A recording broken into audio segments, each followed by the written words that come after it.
Great. So just on a scheduling note, because things were a little bit Too hot. up in the air. So for next week, next Tuesday, I'm giving the yahrzeit shir in memory of my father. And that will be anybody who wants to participate. We'll be sending Sheila will be sending out a flyer as soon as I get it. But it'll be in the Shank Shul in Yeshiva University, but that'll be sent out to you. And it'll also be on Zoom, and it will be available, and it's being co-sponsored by the Fifth Avenue Synagogue. Then normally Tuesday is our night, but it's the only night that I could really accomplish this yahrzeit shir. So we're going to combine forces for a Pesach topic next week. That'll be next Tuesday night at 8:00. But it'll be sent out by the shul. Okay. And then we'll continue, of course, after Pesach.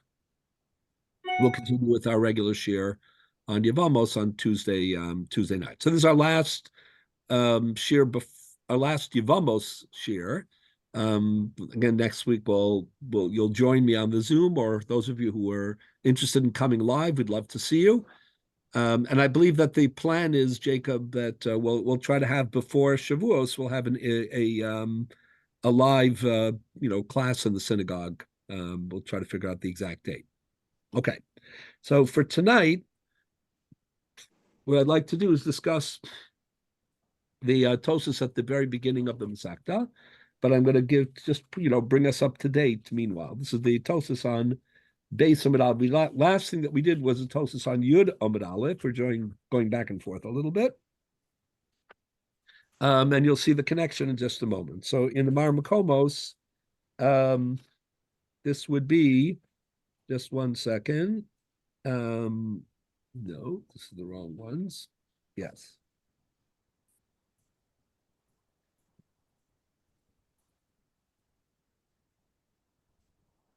Okay. So those of you who have if you have a Gemara, it's on the Tosas on Beis Amud Aleph.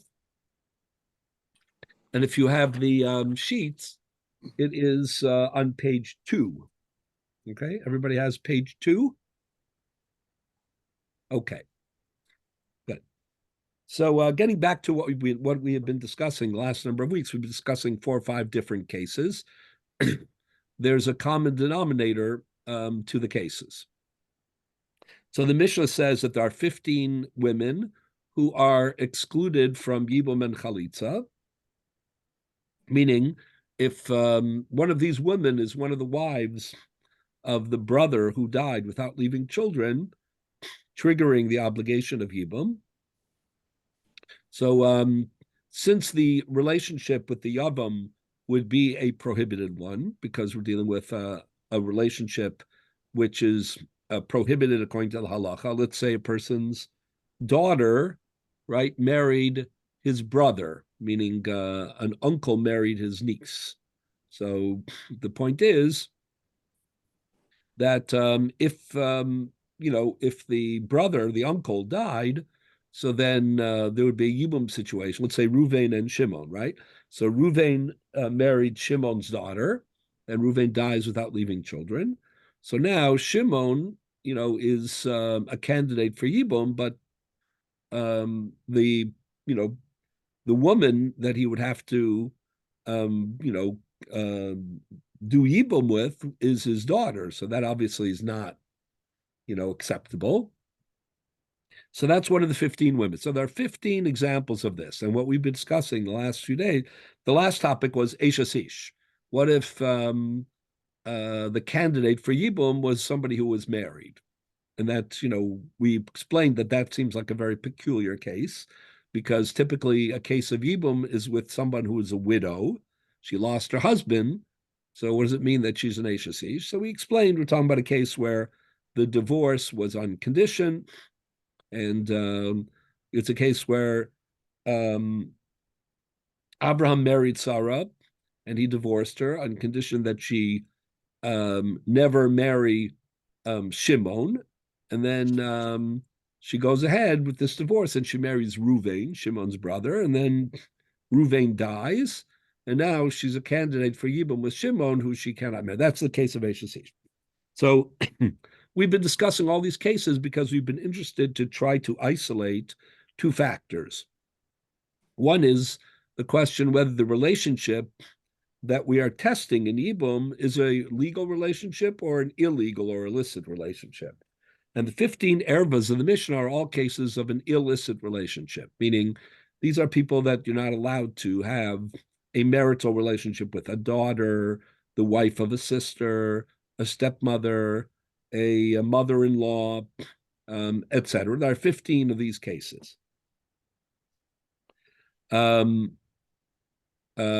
one factor. But the second factor is where maybe the relationship isn't so much prohibited, but in practice, the ability to do yibum is prohibited, usually because it involves some sort of a illegal action, even if the relationship is not an illegal relationship. So every one of the 15 ervas is off limits because the Torah in Parshas Akremos says that any of these cases is a capital offense or worse. And the rule, which allows us in some cases to override prohibition, the principle of ase dochalos ase, a positive commandment overrides a negative commandment. That does not apply when the los ase is a los ase sheish bokares. And since all the cases of the Mishnah are cases of kares or worse, so the ability to override the Isur on the basis of ase dochalos ase is excluded. And therefore, these are prohibited. So basically, we've been discussing is that all these cases are prohibited on two grounds. Number one, the relationships are illegal, meaning this is not a proper partnership in terms of a marital partnership. And number two, the act of yibum itself, meaning consummating a relationship, through the act of yibum, would involve one in a severe maisavera transgression, which is not overridden by the mitzvah say of the yibum, and therefore would be prohibited. Now we come to we're back on the base of an aleph in the Mishnah, because it so happens that Tosas asked the question in this context.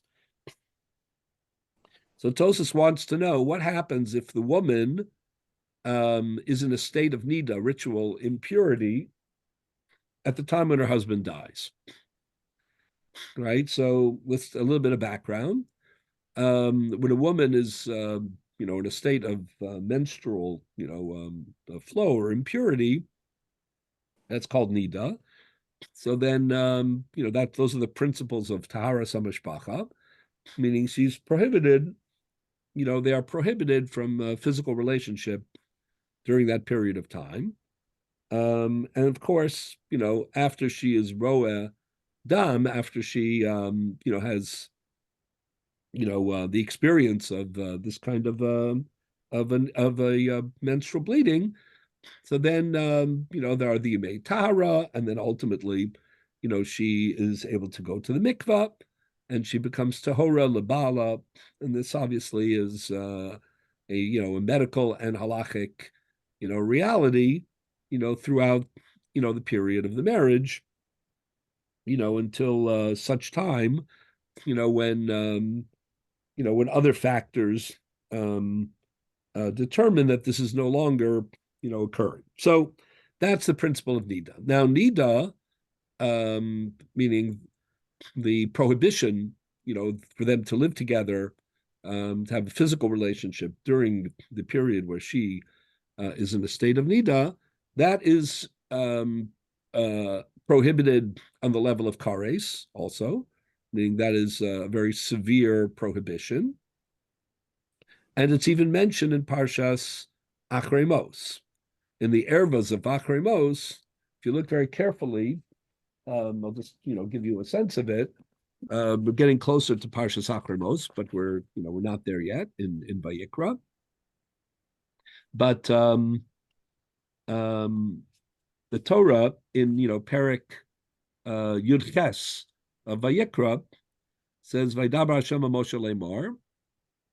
Hashem addressed Moshe Rabbeinu saying, Daber b'nei Yisrael ma'atar lehem, ani Hashem Elokeichem, I am the Lord your God. Kimasei eretz Mitzrayim asher yishavtem ba lo tasu. You shouldn't do the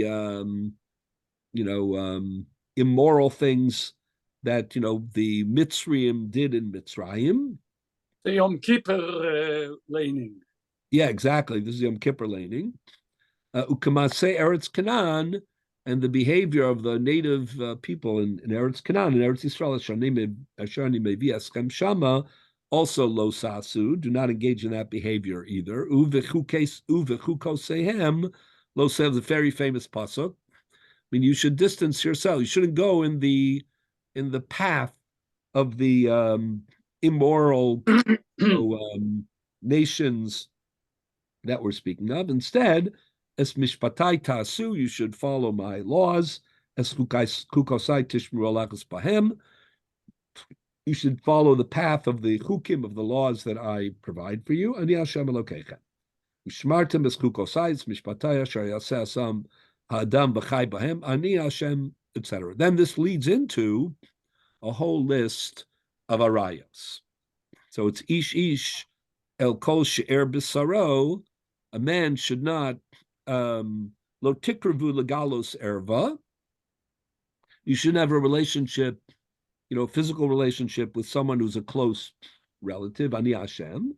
And then it starts with, I'm not going to read the whole parsha, ervas avicha, ervas imcha lo segale, right? Imchahi lo segale ervasa, ervas eshes avicha, so it's your mother, your stepmother, ervas achoscha, your sister, ervas bas bincha, bas bitcha, your daughter, by implication, your grandchildren.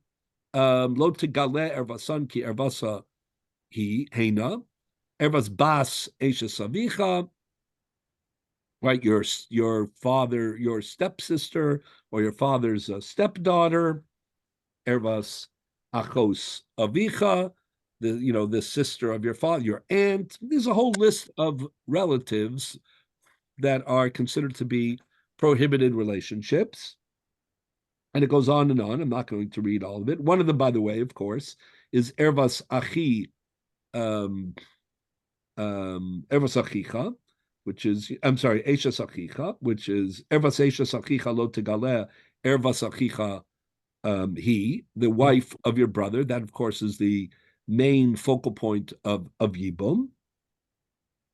Then you have, ervas isha ubita lo tegale. If you're married to somebody, then you're prohibited from any future relationship with their daughter or their mother.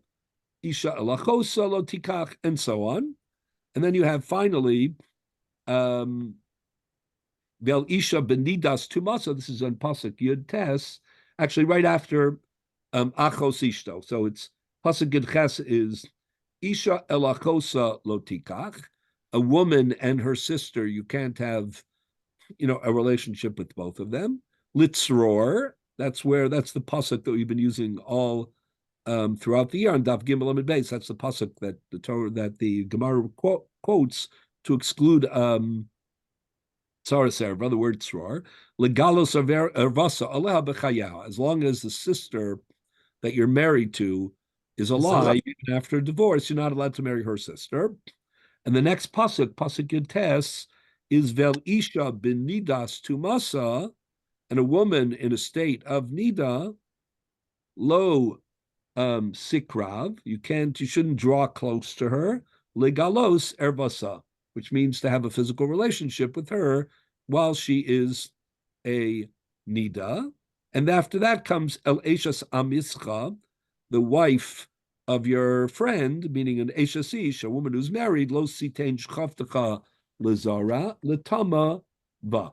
So very interesting. Last week and the week before, we were talking about the status of eshes ish, a married woman, with respect to yibum, as we explained. If a person she's a married woman and a candidate for yibum at the same time, because her first husband, right, made a condition, that the yavam, is not included in the divorce, or would nullify the divorce if she ever married the Yavam.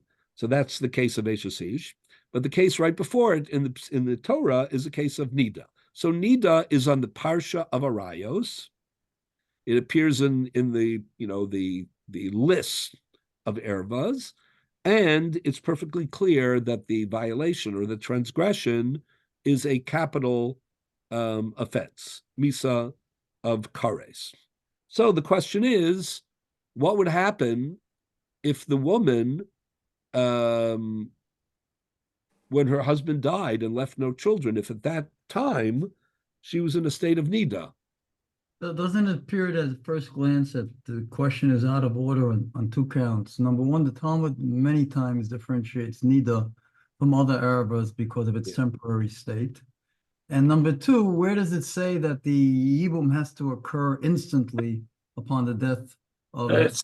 Now, on the other side, one could say that since at the time of Zekuka she was Asr, we have a concept that when something is Asr from the outset, you may never be able to remove.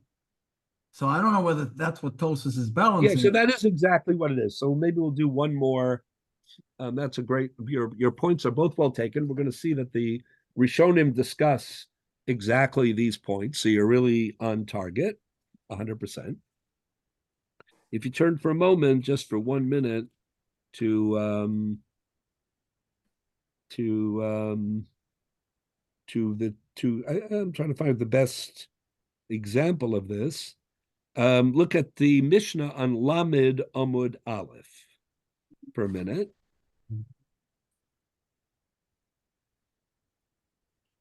One second. Yeah.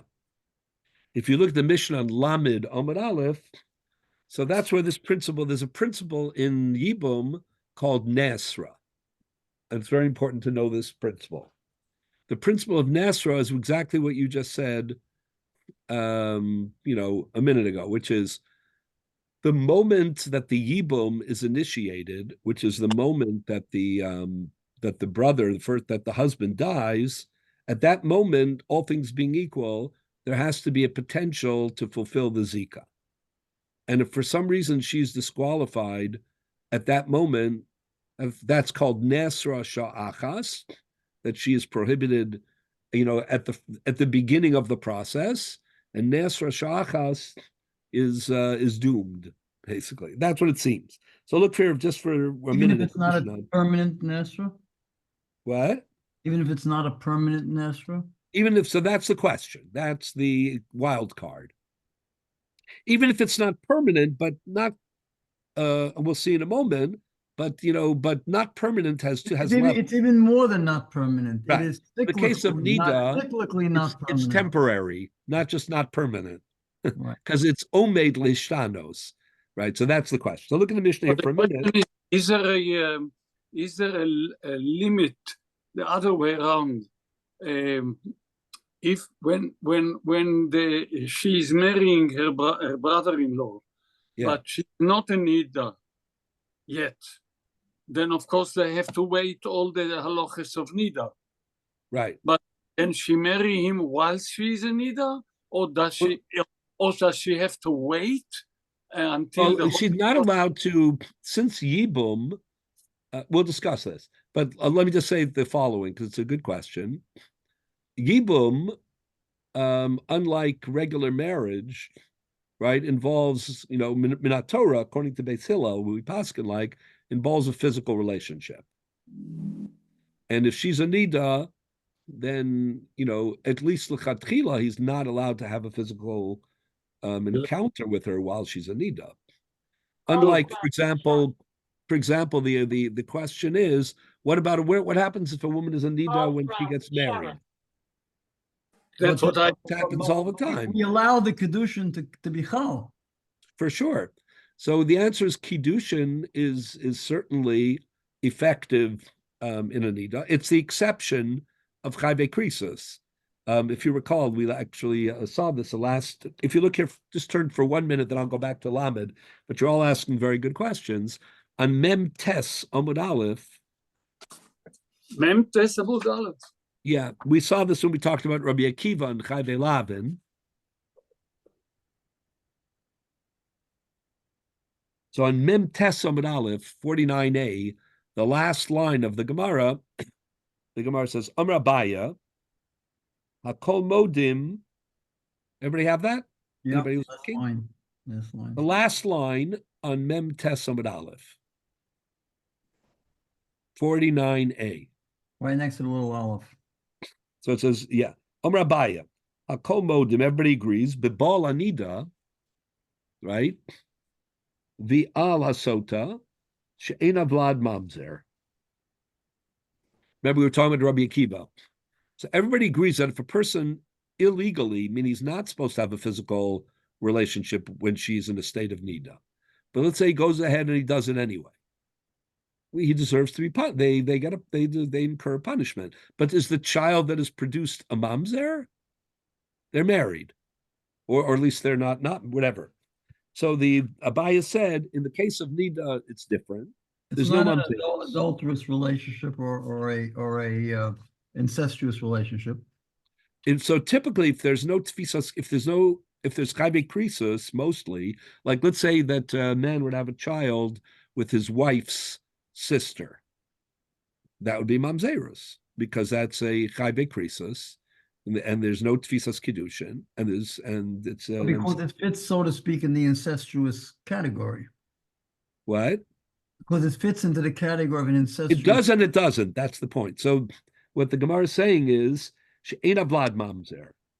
And then the Gemara explains why not. Why is Nida different? It's in Parsha Varayos.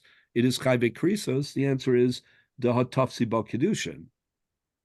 Because most Chayve Krisos, there's no Tfisas Kiddushin. If you marry, let's say you rent out a massive hall. There's no Tfisas Kiddushin because it can't have Tfisas. It's a cyclic. It's right.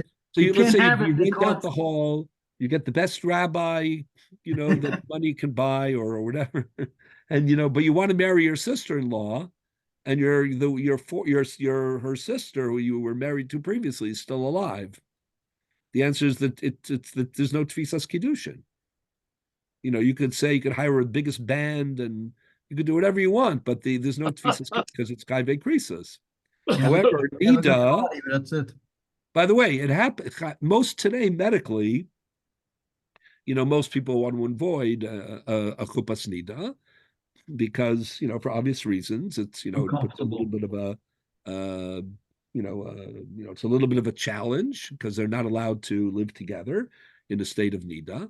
However, sometimes now medically, there are things that can be done usually to manipulate the timing of nida. There are all sorts of, hormones and pills and so on and so forth. However, it doesn't always work. So it can happen, and it's not as unusual as people think.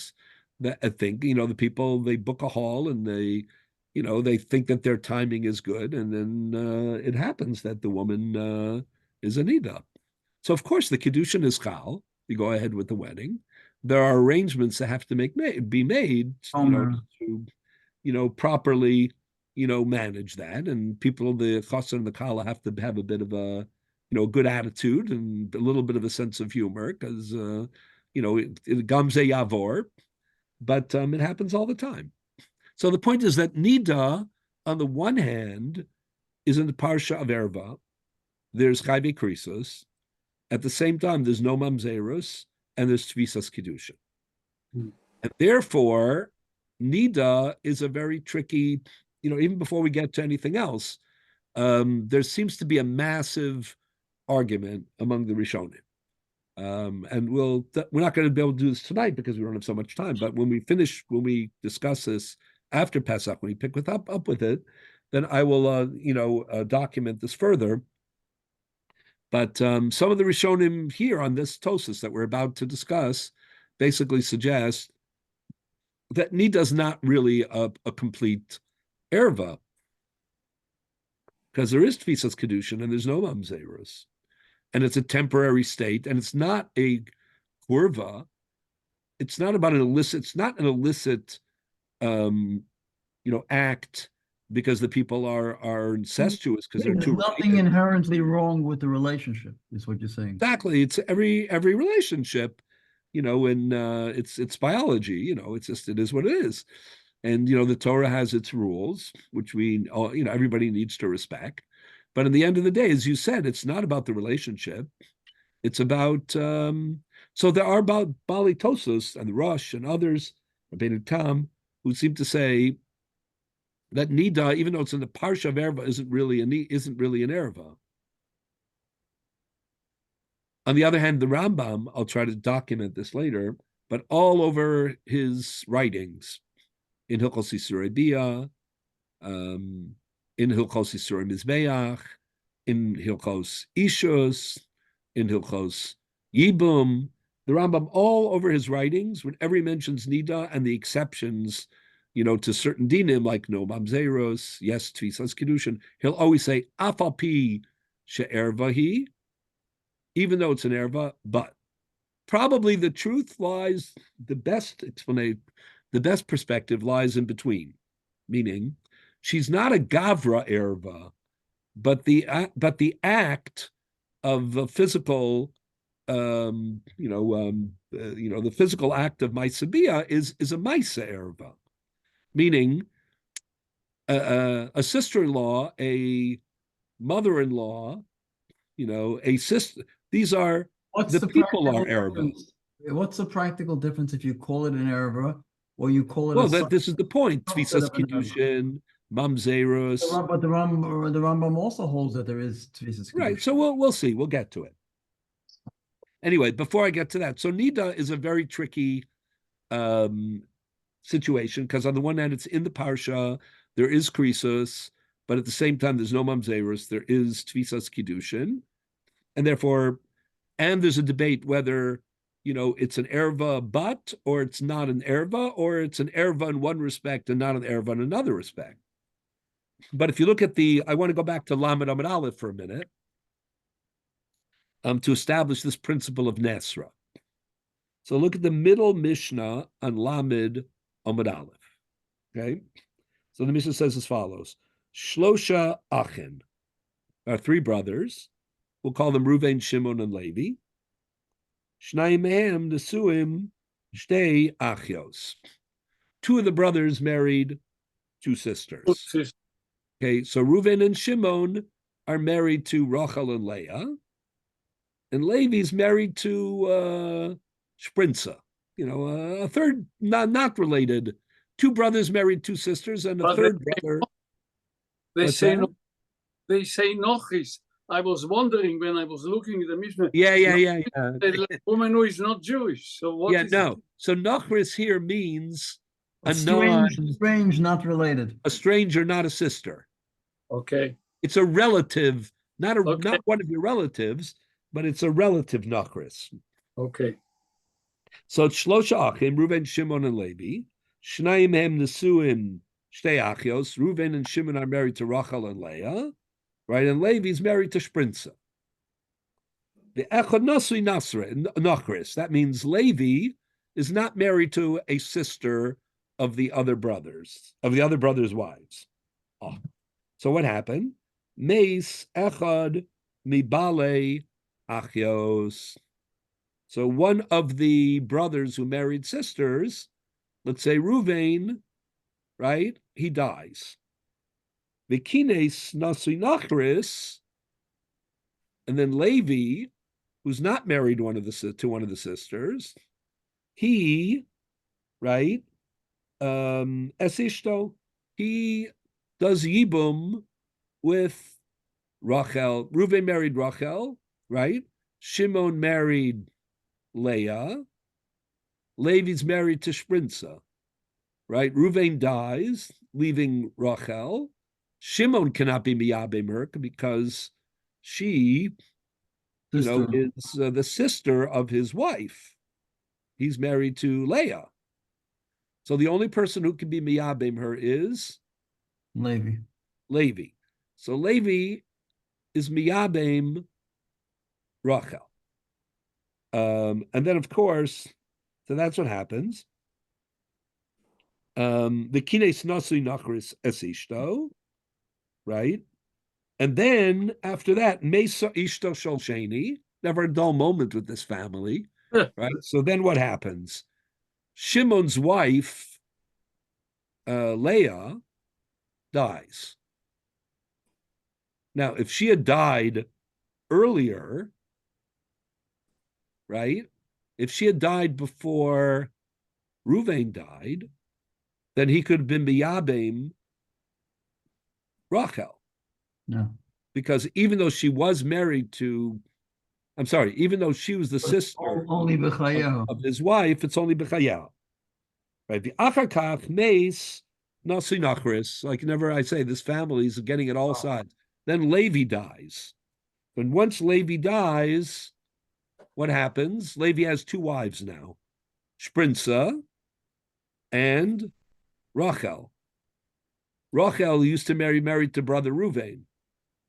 Correct? There's only one brother left. Who's left standing? Shimon. Shimon used to be married to Leah, but she died. When she was alive, he couldn't be Miyavim Rachel after Ruvain died. But now the question is, can he be Miyabim Rachel, not after Ruvain died, but after Levi died?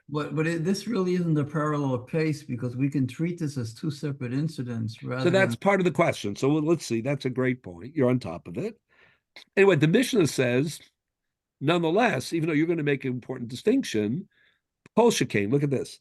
The Mishnah says, Hare zu asura alav olamis.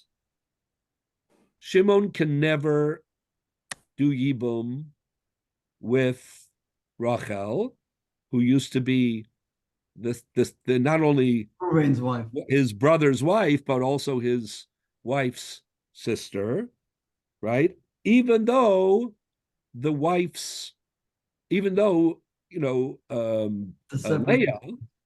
who was the obstacle, has died and died before Levi died. Nonetheless, Harezu Asura Olav Alamis, Hol V'Nasra, that's where I remember I used the expression Nasra, Hol V'Nasra Olav Sha'achas. Since in the beginning of, since in a Yibum context initially, right, Rachel was excluded as a partner to Shimon, because originally Shimon was married to her sister Leah, that never abates. That never goes away. That's the principle of Nasra. So the Gemara explains, Amar Rav Yehuda, Amar Rav, Kol Yavama she'ena nikore ba b'shas nefila, any Yavama candidate who at the moment of the nefila means, the falling, meaning at the moment when the zika begins, when the brother dies, at that moment, right, is not a worthy candidate because of some prohibition, like here, where Rachel was excluded as a Yavama for Shimon because Shimon was married to her sister Leah. So that's Kol, again, one more time, Kol Yavama, any candidate for Yibum, She'ena nikori ba b'shas nefila Yavama yavo aleha, who in the first minutes, meaning in the initiation of the Zika, is not a real candidate for Yibum. Harehi ke'eshes ach sheyesh labanim v'asura. She's in the category of a regular eshes ach, and she'll never become mutter. And then says, give me one more second. Give me one more second, because I think I'm going to address at least the question that you asked before, if it's the same question. That's the next line of the Gemara. The Gemara says, "My kamash malan." What's the point of teaching us this? Tanina, right? We learned this in a previous case, this principle of Nasra. Harezu asura alav alamis, hol v'nesra alav shachas.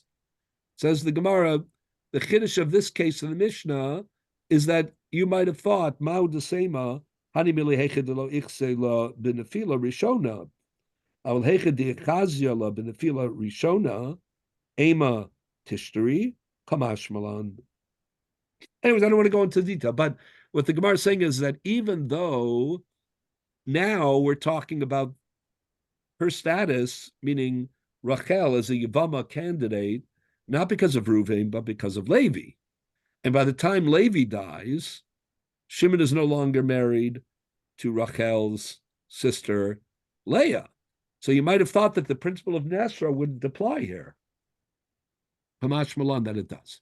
So what we see so far, before we get to Tosas, which we're now going to turn to, back to Tosas on Beis Samad Aleph, or in the Mar Makomos on page 2, what we see is that there are two principles that come into our purview. One is that Nida is Chayve Krisos and part of the Parsha of Arayos, and therefore it would be prohibited to do an act of Ibum. It wouldn't come under the rubric of Aseh Dochalos Aseh, because it's Aseh Dochalos Aseh, we don't say when it's a Lav Sheish Bakares. So definitely there is a prohibition here.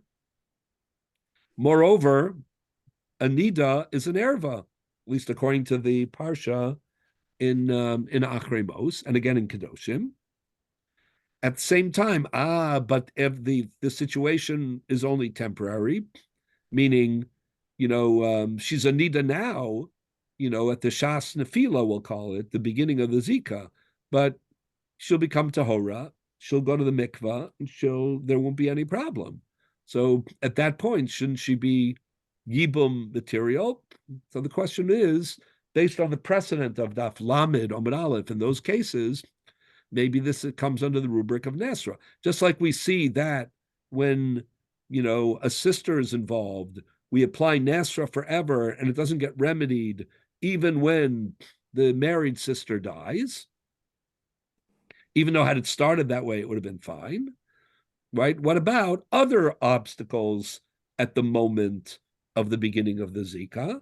Are they also something that you can't override? Or is there a difference between types of obstacles and types of temporary situations? As we said before, the temporary situation of two sisters, is not predictable, meaning its temporariness is not predictable. That's could be a very long temporary thing. I mean, it could be a whole lifetime. Yeah, exactly. You don't know who's going to die before who.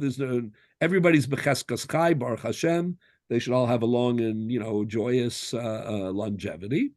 It's not but Nida, of course, it's a predictable cycle. It's part of the predictable rhythm of biology and of Taras HaMishpacha. So can you compare those two things or not?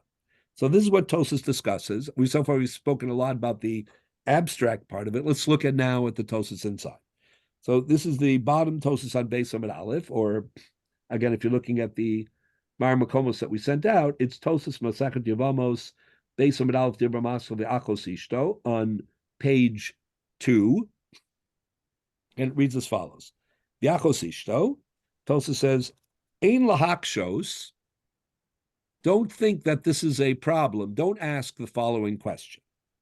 Denida tiaser liyavam. A nida should be prohibited for yibum, meaning if she happens to be in a state of nida at the moment that her husband dies, don't think that therefore she is excluded from yibum. Why? Afal pisha matara achakach.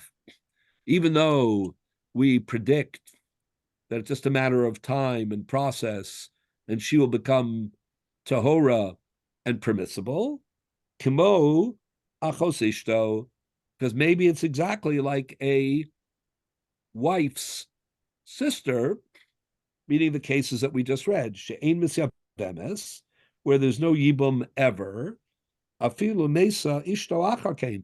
Even if, let's take a simpler case than the case of the Mishnah, which is what they were talking about. Daf Chav Ches Samad Aleph, they have the following, an easier case. Let's say, so you don't need two brothers. You don't need three brothers. Take two brothers. You have Reuven and Shimon, and Reuven and Shimon are married to two sisters, right? And the Mechutanim like each other, so they figure they're going to stay, in the same, they'll keep marrying their children to the same, in the same family. So Reuven, right, is married to Rachel, and Shimon is married to Leah, right? Then Reuven dies, doesn't leave any children. Now the question is, can Shimon be miyavim Rachel? The answer is no, because he's married to Leah, right? And let's say a week later, before anything else, and no chalitza, nothing, he doesn't need chalitza either. Let's say a week later, Leah dies.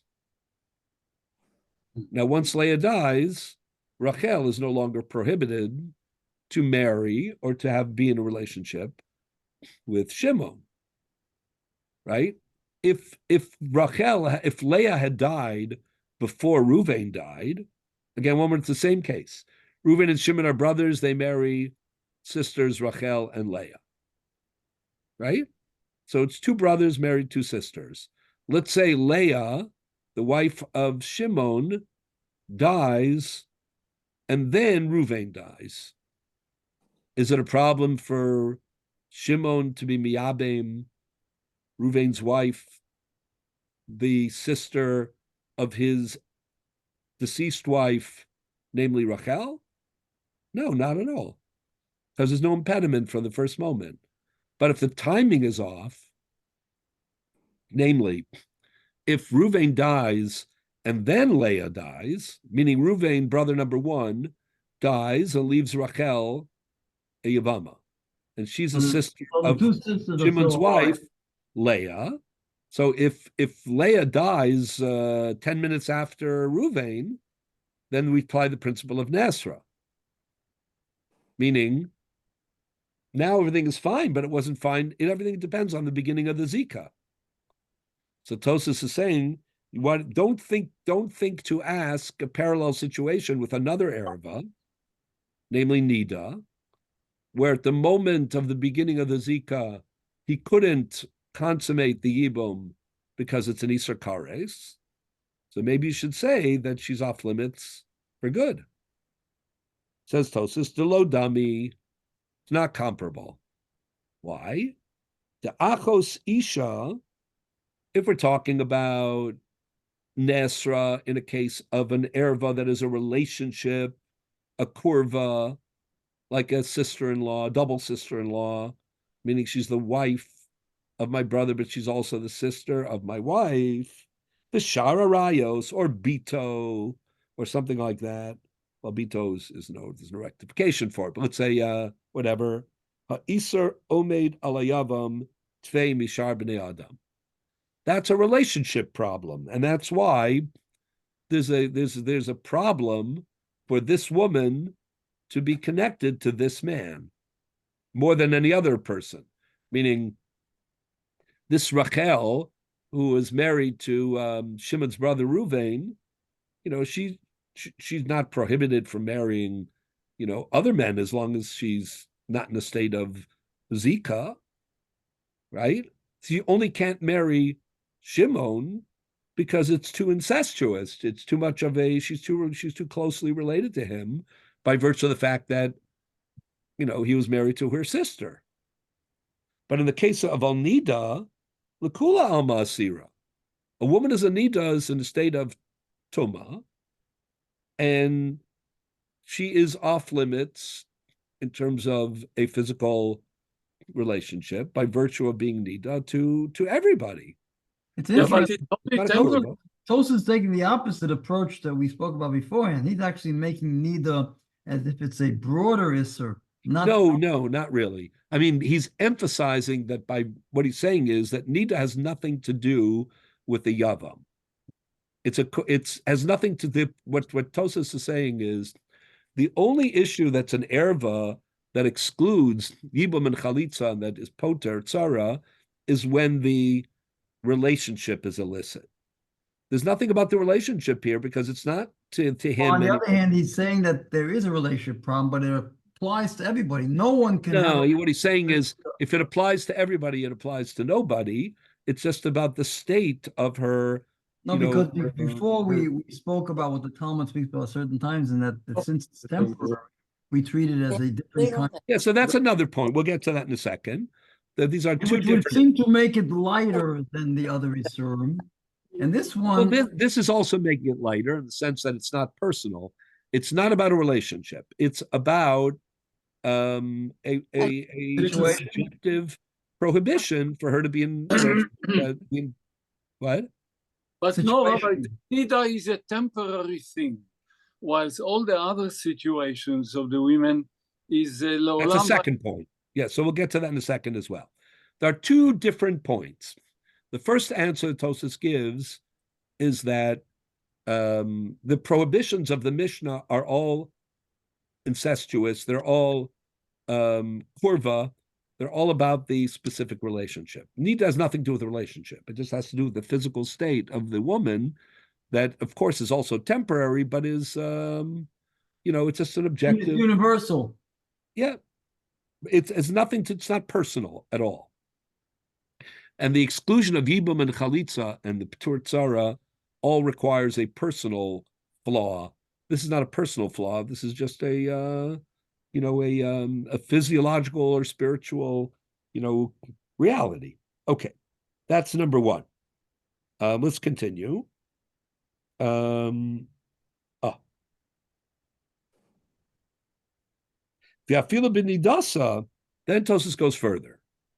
Tosas says, "Afilu b'nidasa mashma b'psachim, so perak elu dvarim, the bas yivam hu." Getting another. The Kam Rabbi Yochanan ishto nida, right?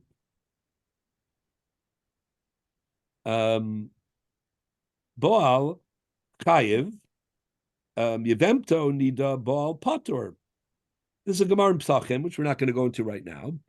But what Tosas is saying is that the Gemara seems to say that, let's say illegally, just to make it clear, there's no permissibility for Yibum to take place when she's a Nida. Because the Yibum is an Aseh, but it runs into a Lav Sheish Bakares, so it's prohibited. But let's say they were to go ahead and do it anyway. Would it be a Kinyan Yibum? Well, Let me highlight it by saying if the condition is valid, why shouldn't the even be valid? Exactly. Well, so that I want to talk about, but that's a good starting point. So that's what Tosas tries to learn from the Gemara Psachim. It's not even Nasra. What was the question based on? Nasra, yeah. The comparison to Achos Isha and the principle of Nasra, meaning what happens in Achos Isha? Let's say, so Ruvain dies, he leaves the wife Rachel, Shimon, his brother, married to her sister Leah, is contemplating doing Yibum, and he's not allowed to because she's his double sister-in-law. She's, in addition to Eishes Achiv, she's Achos Ishto, and he's not allowed to move forward. Let's say he did move forward. Let's say he did Yibum. He's not allowed to. It's a Lav Sheish Bakares or more. Let's say he did. Would the Yibum be Chal? No, because Kiddushin wouldn't be Chal either in this case. Exactly. But in the case of Nida, even though there's no heter because it's Aseh Dochel Lav Sheish Bakares, and that doesn't work. But as I read before on Mem Tesam and Aleph, Abayas Amodeh, right, that there's no mamzer in the case of Nida, because Nida, there's Tfisas Kiddushin. But that doesn't mean that it wasn't Nesra. Just because the Kiddushin or the Yibum is Chal doesn't mean that it didn't start with a Nesra. He still violated. Put it this way, it's not, if I tell you that the paradigm case of Nasra, it's not exactly the same, yes. It's Achos Ishto, where no matter what you do, it doesn't work, not just that it's prohibited. Right, no, you're right, by the way. But the point is, not everybody agrees with Tosas. Let's discuss that for a minute. You notice that Tosas brings it in. I'm going to read that line one more time. He says, "Va'afila b'nidasa mashma b'psachim." It's not explicit. I'm not going to read that Gemara now because it'll take us too far afield, and we only have a few minutes left. But if you look at Tosas and Psachim on that Gemara, on Ayin Beis Amud Beis, and the Rashash here notes it. If you read the Gemara in Psachim the way Tosas and Psachim read it, it's not a proof. And there are those who say explicitly that in the case of Yibum, if he was Baal Anida, it wouldn't work. And so it's a little bit of a problem, right? Because of what you said before. Why wouldn't it work? It works in Kiddushin. Why wouldn't it work in Yibum? So this is a very important idea, something we've been discussing all year round, something very important, and that is, how do the standards of Yibum stack up, compare to the standards of Kiddushin? Are they more stringent or more lenient? You can make a That case is a for either tricky one. question. What? You can make a case for either one. Exactly. On the one hand, you'd think that they'd be more lenient for two reasons. Number one, the whole Yibum is a kula. The whole Yibum is lenient because where else can you marry your brother's wife, even your brother's widow, right? It's only because there's no children, right? In a normal case, if a person tried to marry his brother's wife, even after he died or divorced, but there were children, there would be no kedushin, and there would be mamzerus. That's on the parsha of Erva. So the whole yibum is more lenient, right? Yeah. Except it's the kuka from the runner. And moreover, I'll add something else. It might be more lenient for a different reason. The heavy lifting necessary to create a kedushin from nothing, right, may be more difficult than yibum, because yibum at least because you need two parties in kedushin. What? You need two parties in kedushin. Right. Here, technically, you don't really need two parties. Right. I mean, because you're working off of the previous marriage, and there's already a zika and a mitzvah, and there's no erisin equivalent. It's all practically straight to the nisuin. So from both of those points of view, you would think that yibum is a more lenient operation, an easier to accomplish operation, right, than kiddushin. So if we say that nida b'di'eved kiddushin is chal, you would think certainly yibum. How can it be that there's a view that says the opposite? However, this is something we've been seeing all year long. Remember Abba Shaul, right? Which is that precisely because of the kula of yibum, right, we're also machmir yibum, meaning yibum can break rules, right, and we can ease the path to yibum, as long as what we're trying to accomplish is a davar shebekdusha. There's no wiggle room once you. If it's ki yeshvu achim yachdav, right, and it's lahakim, laachiv, shem, Israel, then there's a lot we can accomplish. However, in order to do that, we have to be very careful. Remember Abba Shaul, right? Pristine else you have to have when you get married, when a person marries a woman, a regular kedushin. So it can't be l'shem noi. I'm not saying it should be. I'm just saying, let's say it's l'shem noi. Let's say it's l'shem, osher. Let's say it's l'shem, whatever it is. Is the kiddushin chal? Of course. Is that a good? Is that a good? Should he be marrying? For ulterior reasons? No, but is it a binding kiddushin? The answer is of legally. Course. Legally, it's okay. Yeah. What? I said legally, it's okay. Yeah, legally, it's fine. But when it comes, Abba Shaul, we don't, the Bali Tosas paskin like Abba Shaul, Rambam doesn't. But what does Abba Shaul say? If you are going to be miyabim, l'shem noi, l'shem osher, l'shem ishus, whatever it is, it's korov le'erva and korov le'banei mamzerin. Wow, Ooh. What a chumrah. So it's interesting that there are two views in Bali Tosos, whether or not b'di'eved, if you try to be miyave manida, right? So one view is the view based on our Tosos and their reading of the Gemara and Psachim, that b'di'eved, the yibum is chal. And therefore, if it's chal, there's no din of Nesra. But the other view in Tosos is that, no, actually, we're more machmir, we're more stringent when it comes to yibum, because we don't brook, we won't abide any kind of abuse of the sanctity of the halacha in the context. We're more sensitive to that kind of breach when it comes to yibum, because the whole point is, if we're going to allow a violation, what would otherwise be a violation of Eshasach, we want to make sure that we're doing it al Taras HaKodesh. And it's not al Taras HaKodesh, it's not done in a sanctified way if you're violating the Isakaris of Nida. If So I these are the remember two. correctly, Abba Shaul actually went further.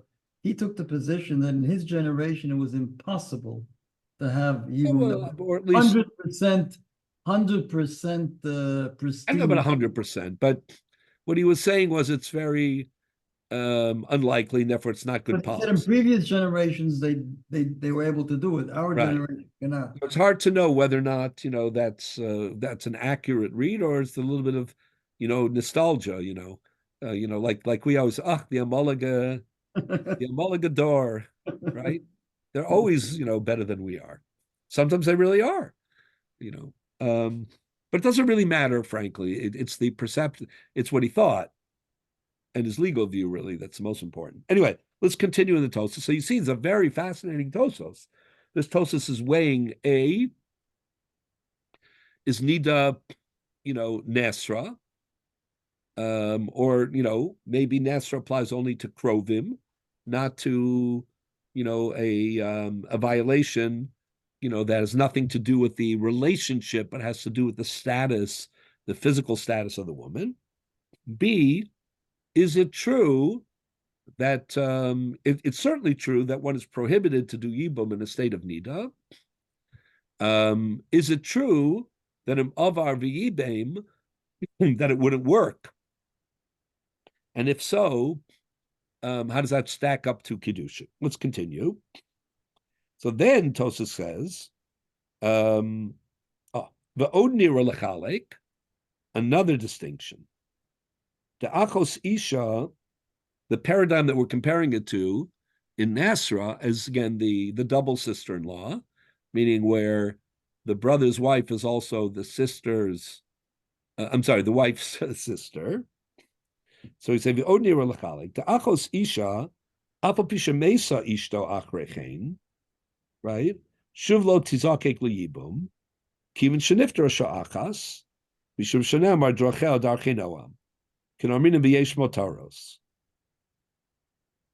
So Tosa says, listen, there's another difference. And that's a difference that all of you were mentioning before. And that is, in the case of Achos Isha, if she happens to die, meaning if the wife dies after the onset of the Ibum or the Zika, that is unpredictable. But fundamentally, you're not going to wait for the wife to die, right? That would be Drachel Dark. The Gemara says that what they're drawing from is a little bit problematic, but the Gemara later on uses the principle of that we say about the Torah. The Chazanim like to sing this, right? Derachel darkei noam, right? Derachel darkei noam b'chol nesivoseha shalom. So what it means is that the Torah, all things being equal, has very high standards, and things that are lo naim or not refined, or not conducive, all things being equal, try to stay away from that. So that's a violation of drach. So what they're saying is the idea of Nas, in this view, Tosas thinks that the basis for Nasra, before I documented Nasra, right, from the Mishnayos and the Gemara in Lamed Amud Aleph and earlier Chav Ches Amud Aleph, what's the source of Nasra? Is there a pasuk to teach you Nasra? So the second day of Tosas here about Nida suggests that Nasra is based on the principle of Derachel Darchei Noah. Meaning, again, the sister-in-law is alive at the moment of the Yibum. So what? You're going to wait around? Maybe she'll die, so that you can be miyabim her sister. Meaning, anything having to do with unpredictable timing is a violation of Drachel Darchei Noah. But doesn't the Nesra start from the time of death of the brother? Yeah.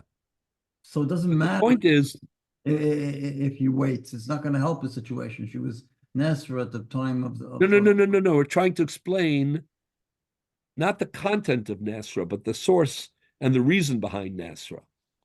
So Tosas, this isn't so simple. This second day of Tosas in this, the second view is saying maybe Nasra isn't a din in Zika. Maybe the reason that there is a concept of Nasra is because it's always lo naim. It's always, not appropriate to say to people, you know what, you can't be miyabim today, but maybe tomorrow you'll be able to miyabim her. Let's say she's there's an achos isha. Let's say Leah is very sick.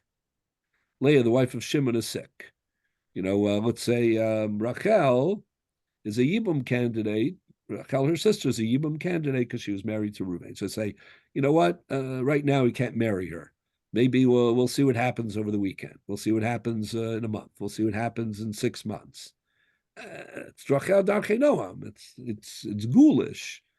It's not appropriate in terms of the sick woman. I'm just giving the example. It's not fair to the Yavama either to be on tender hooks and to be, tluya. Is she emotionally supposed to, prepare herself? Remember, all Yibam is a tough thing. There's a reason that we think it's hard to pull off, according to Abba Shaul, or that psychologically it's hard to put people through, frankly. I mean, it's just all year we've been speaking about it, in very idealistic terms, which I think are totally, totally correct.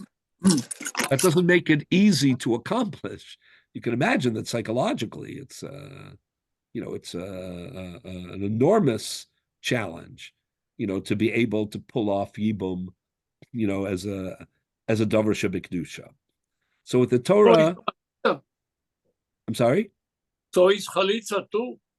Yeah, no, 100%. But chalitza, it's more about, that's a momentary thing. I mean, to muster, it's a very difficult psychological action, no question, chalitza. And, but Yibum is a enormous transition, And it's not like these people are thrust together, it can happen that they develop, affection for each other. Hopefully, when there is Yibum, hopefully that is what happens. But it's, the Torah is thrusting them together for some greater purpose. And emotionally, hopefully they've been good family members till now. But, to transform that, into a real marriage, not an easy matter at all. So it's complicated or compounded further, by Rachel Darchei Noam, meaning, I'll say this, there are very few Gemaras that are contingent upon Rachel Darchei Noam.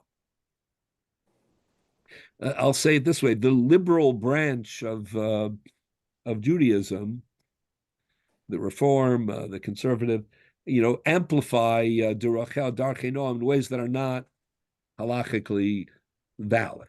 It's like tikkun olam, There is a concept of tikkun olam or neis lamim, and it's an important concept. And there's an important concept of Rachel Darchei Noam, which means that the ways of Torah are peaceful and pleasant. And in very select circumstances, there are laws that are dictated by those principles. Some of the more extreme liberal, streams, ignore the law and they, just go with the, with the tikkun olam and the darchei noam. So like anything that's unpleasant or anything that's, out of step with their sensibilities, they, say, well, the halacha, acknowledges darchei noam. But in reality, this is an important principle, but it's a very limited principle. It's fascinating that one of the places where it has its greatest substantive expression happens to be in Yibum. And so, especially according to the Bali Tosas understanding of these Gemaras, that the din of Nesra, which is a major din, they think is rooted in Rachel Darchei Noam. So why is that? By the way, another example is in the Daled Minim. The Gemara in Masachet Sukkah in Perikul of Agazol says that certain possible, you might have thought that, an esrog, is pilpulin and, I'm sorry, not is kufri or something like that. Something that, that if you pick it up, you can bloody your hands. It has thorns or thorns in it. So the Gemara says it can't be because,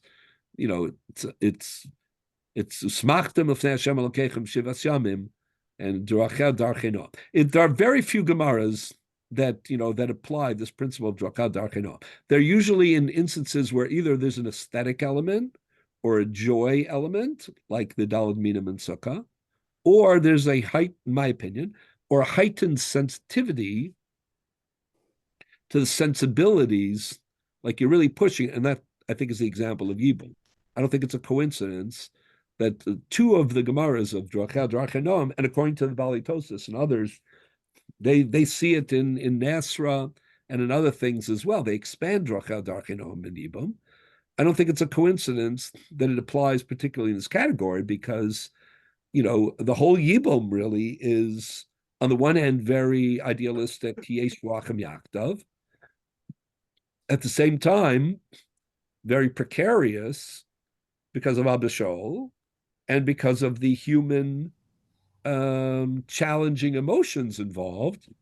You're taking people who were related to each other in one way and, in a way where there's supposed to be family closeness, but also, distance in terms of, intimacy and those kind of things, and not to have that as a violation of trust. It's a trespass, and it's a begida, it's a betrayal, and all of a sudden, in tragic circumstances, for an idealistic purpose, you're thrusting these people together to be to be bal keishto and ishto kebal.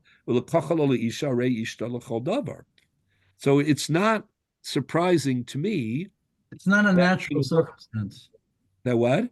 Not a natural circumstance. Right. So I think that's why Drachah darkei noam ends up, I'm reconstructing backwards, but it is very striking because we have very few areas in the halacha where it plays this kind of a prominent role. And it's not just a free-for-all. People who don't know the halacha or aren't committed to it, and who want to just align it with, any kind of popular or the idea that you have to see the bride before the wedding is also drachah darkei noam. Well, that's based on not drachah darkei noam. That's more based on v'hafta l'reacha kamocha. Actually, the Gemara quotes in Kedushin. But yeah, Rabbi, may I ask? Sure. If it's not appropriate, just don't answer it. Okay. Isn't the primary mitzvah priya verivia? I mean, it even comes from Bereshis. And so anything that would follow that would then be, so all these restrictions, when it comes to priya verivia, which is the real commandment, not the marriage is the real commandment, but the priya verivia. So these other things would be permitted, even though they're cuckoo. No, I mean, well, first of all, priya verivia is a mitzvah for sure, very important mitzvah. But the relationship between getting married and priya verivia is a complicated issue. For some of the Rishonim, for the Rosh and others, it's true. The main event is the priya verivia. For the Rambam, right, these are two different things. But even then, there are limitations on. I mean, we want to use the language of the Rambam in his introduction to Lifros v'lirvos ba. We want the priya verivia to take place in a framework of sanctity. 100%. Yeah, and therefore within the marital framework, and therefore not everything goes. You have to be, consistent from a sanctity. But if that initial framework dies, yeah, the real thing is to continue the priya verivia. Otherwise, there's no continuance of my soul. Right, so that's the Ramban. That's what we've been discussing in terms of Yibum. But even then, there are limits. That's the point. Meaning, if it's an illicit relationship, like a daughter or a mother-in-law or a wife's sister, it doesn't go. Those are the limits. And what we're talking about is, let's say it's ishtonida. Let's say it's an ishonida. What about that? Because that has the severity of the transgression, but it's not a relationship problem. It's just, a timing problem. So that's exactly what we're discussing. But the issue of priya verivia, could be limited. Let's assume that they are not in the age of producing children. Yeah. Not the new husband, so to speak, and not the woman. Nevertheless, they have to fulfill the halacha that they have to have a yibum.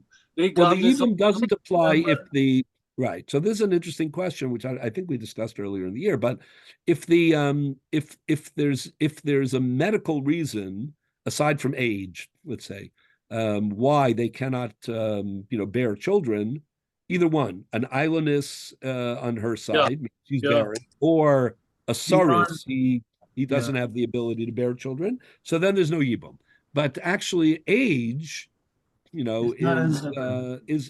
technically. But actually, not... we can go to a more fundamental issue. The Rambam explains in his introduction that initially two people came together and they could we added a layer of kedusha to it afterwards, so that changed everything. That's the Matan Torah. That's what we're talking about, exactly. Anyway, so I'm going to finish up with this Tosas because it's getting a little late and we have to stop in a minute.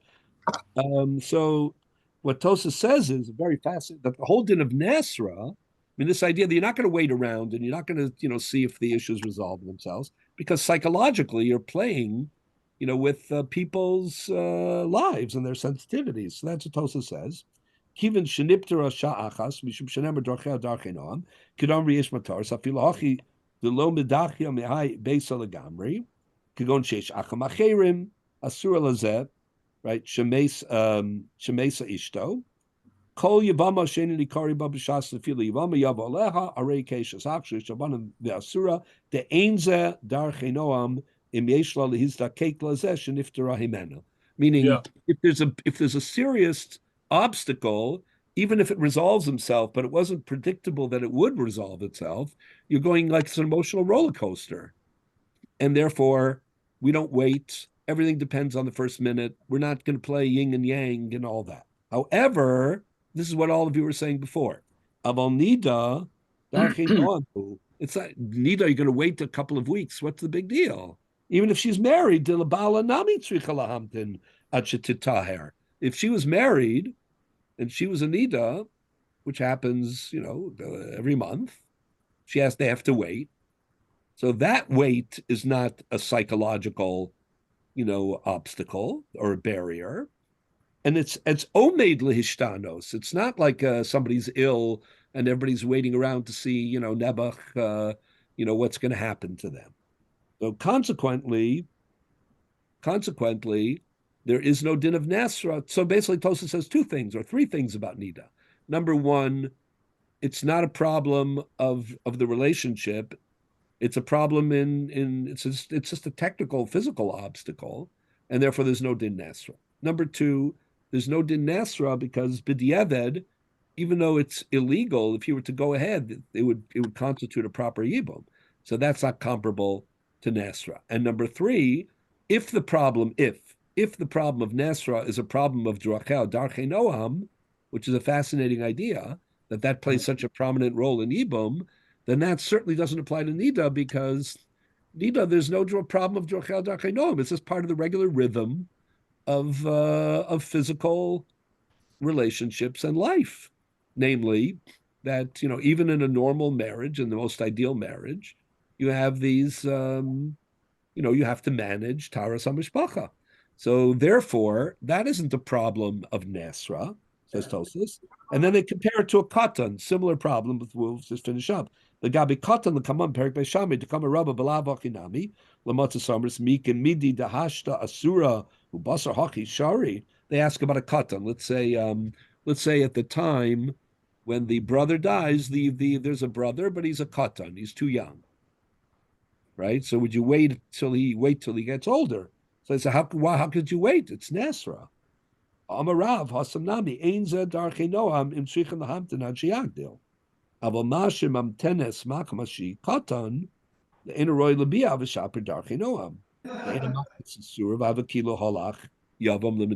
Let's say somebody is traveling. Let's say the woman, the wife, or the yavam, they're not in town. They're on a trip. They're on a cruise. They're not coming back for another month. You can't do yibum right now. Is that Nasra? No, that just means have a little patience. Right? That's all. You got to do it. Yeah. Okay. So what emerges here is a very interesting discussion, because on the one hand, again, what we've been saying all along is, if the problem in Yibum is a relationship problem, there's no problem with Nida.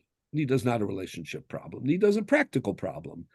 It's a delay problem. It's a physical obstacle, and it goes, it wanes and waxes. It comes and goes, and it's not an illness. It's not it's not a relationship. It's just the normal rhythm of physical and marital life and Taras HaMishpacha.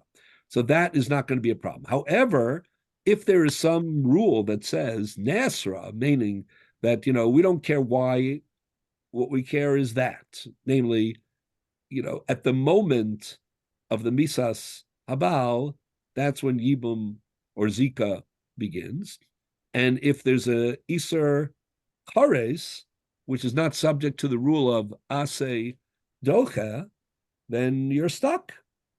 If that's the case, and that would apply to Nida too, because she is Kavi Krisis. So it's interesting to know, with this I conclude, that Tosas Rabbeinu, I'm just going to read this to you, that on Daf Tes Amud Aleph, Tosas Rabbeinu Peretz, one of the collections of the Bali Tosas, when they discuss this issue, they make it seem like the whole question and the whole answer is just about, similar to what we discussed in Eishes Ish, about the Mishnah. How come the Mishnah quotes 15 cases of arayos? It should have quoted 16. Nida. Listen to this. Tema. Lisni nami nida. She'ena ruya b'shas nefila.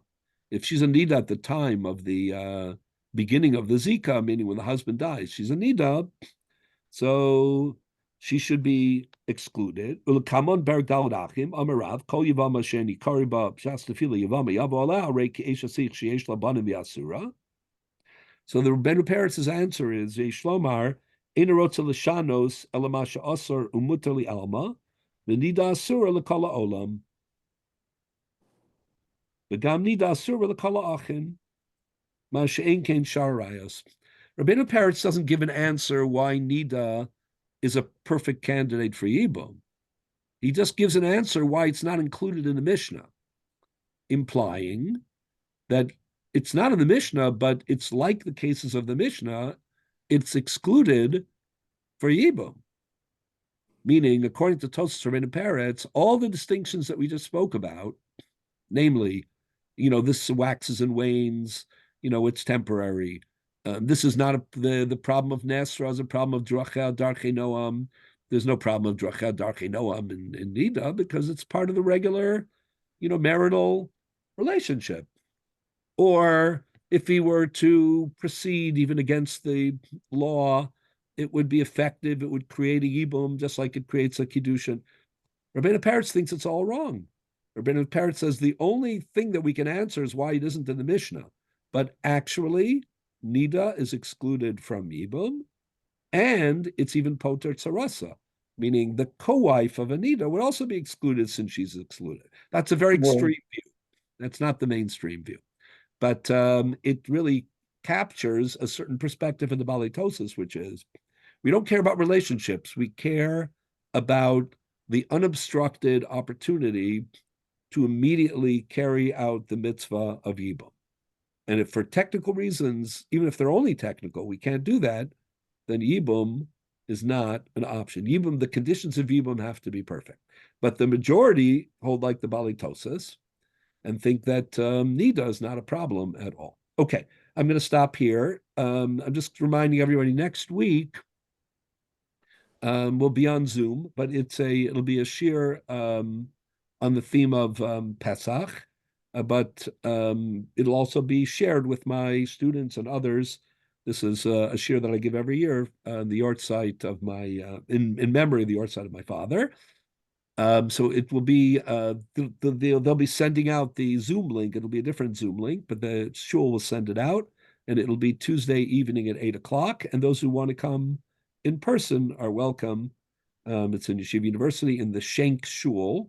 The address will be accessible as well. So that'll be on a Pesach topic in advance of Pesach. And then we'll meet again. We'll continue with these interesting topics in Yevamos right after Yom Tov, and we're hoping that before Shavuos that we're going to have a live shir as well. Okay? Any questions before I sign off? Good night. Thank you. Okay, have a good week.